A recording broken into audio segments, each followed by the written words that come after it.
You lack self-respect and you are losing without it. You want to know why your life feels stuck?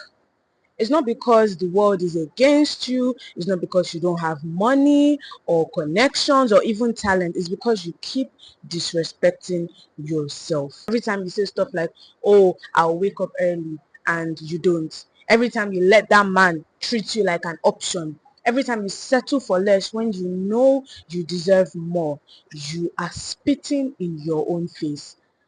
And here's the scary part. If you keep doing it, it will eventually make you lose all confidence in yourself. You'll be the girl who makes promises and never keeps them, even to her own self.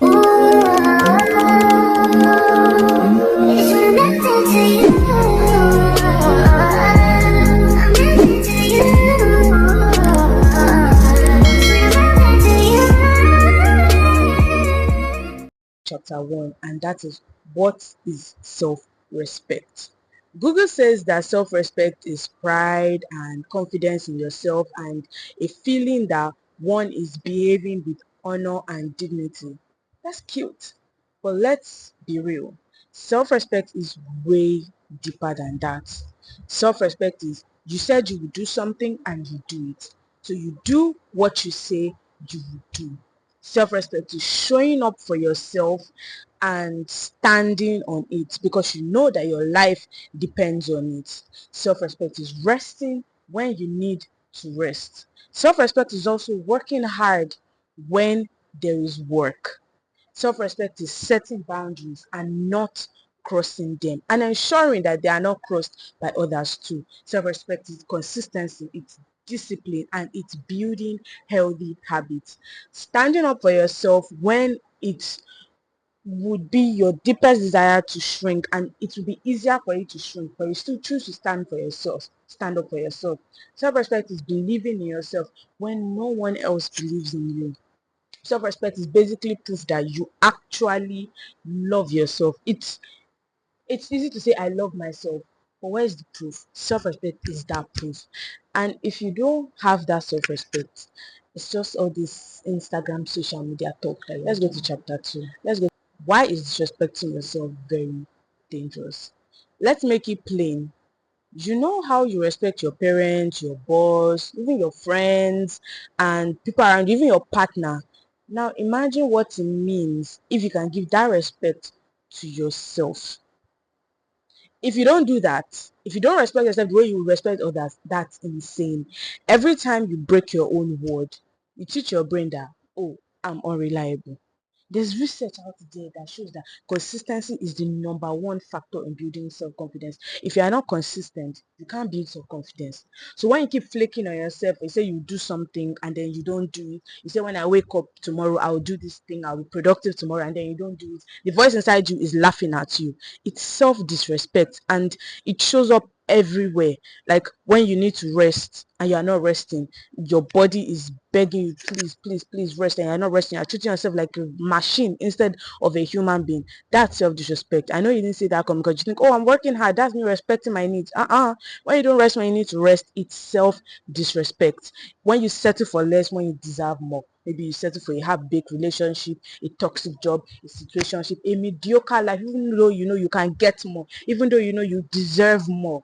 When you start things and you never finish them, God drops ideas in your spirit and he says, oh, take this, my child, make this into something big. I trust you. And then you start it and then you don't do it. You procrastinate your way out of your own full destiny. Let's go to chapter 3, and that is the self-respect test. So here's my own wild analogy. If you had a friend who consistently let you down, would you still respect them? I doubt it. So now ask yourself, why do you still expect yourself to respect yourself every day when you let yourself down every day? You can't claim you want success and still keep disrespecting yourself. That's like asking God for harvest and you are not planting the seeds that you need to, like, make it make sense. I'm sorry. Let's go to chapter 4 and let's talk about the spiritual side. Even if you don't consider yourself religious, hear me out. There's a parable in the Bible about the man who gave his servant talents. Some multiplied them, one buried it in his ground, and guess who was punished? The guy who wasted what he was given. That's exactly what happens when you disrespect yourself. God or the universe, if that's what you believe in, gives you talent, gives you visions, right? Gives you a drive. And you throw them away because you are lazy, because you are distracted, because you are too comfortable. That's not just laziness, that's disrespect to yourself and to the one who gave you life, if you believe in that. And if you don't, it's disrespect to the universe. Let's go to chapter 5, and that is how do we actually apply this into becoming the highest and the best version of yourself. Okay, let's make it practical. If you want to stop disrespecting yourself today, how do you do it? Let's break it down step by step. You need to keep your word to yourself. That's the first thing. If you said you wake up early, do it. If you say you study, do it. Not doing so is literally you betraying yourself. The next thing is to make sure you prioritize rest. Rest, and rest. As hard as you work, rest. Rest is not weakness. Rest is maintenance. Rest is respecting your body. The third thing you need to do is to refuse to settle in love, in work, in life. Refuse to settle. Stop accepting crumbs from people. The third thing is to finish what you start, no matter how small. Complete things, because you know, okay, you started this thing. Respecting yourself is finishing it, because if you were somebody you loved that started it and you respected, you would finish it. So the next thing is to cut procrastination. It's not always easy, but do it tired, do it scared. Don't procrastinate, just do it. You'll be happy. The last thing is to hold yourself accountable. Always hold yourself accountable for the for everything you do. When you do things that are wrong, when you do things that are right, hold yourself accountable. Remember that not doing what you said you would is you disrespecting yourself. And if you would not tolerate it from a partner or from a friend, why should you tolerate it from yourself? Literally, why should you tolerate it from yourself? Self-respect is not a cute quote. It's survival. It's the foundation for everything you want in life: the success, the love, the happiness, the peace. Without it, you will settle. And the tragedy of life, or the tragedy of life, is not that we don't dream, it's that we betray ourselves until we no longer believe that that dream is possible. So the next time you are tempted to disrespect yourself, think of this video, think of Blossom, think of this quote: will the highest version of myself accept this?